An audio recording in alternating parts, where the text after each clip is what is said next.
ये कहानी एक पंडित जी की जो राजा के दरबार में पहुंचे। राजा ने उनसे 3 प्रश्न किए कि ईश्वर जो है कैसे दिखता है, कहां तक देखता है और करता क्या है। पंडित जी ने कहा आपने मुझे बुलाया लेकिन आदर सत्कार नहीं किया। तो दूध का ग्लास मंगवाया गया।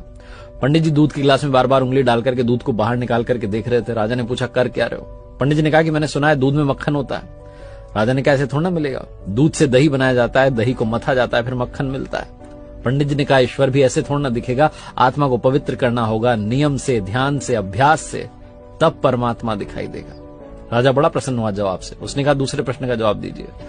पंडित जी ने कहा कि मोमबत्ती मंगाई। एक मोमबत्ती मंगाई गई, उसको जलाया गया। पंडित जी ने पूछा बताइए कहां तक रोशनी जा रही है। राजा ने कहा कि हर तरफ जा रही है, चारों तरफ।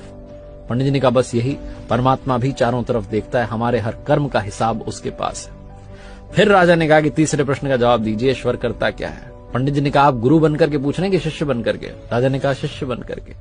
तो पंडित जी ने कहा कि आपका गुरु तो नीचे खड़ा हुआ है। तुरंत राजा ने पंडित जी को जाकर के सिंहासन पर बैठाया और खुद नीचे जाकर खड़ा हो गया। पंडित जी ने कहा बतलाने के लिए रह क्या गया है, बस यही तो ईश्वर करता है, पल में राजा को रंक और रंक को राजा बना देता है।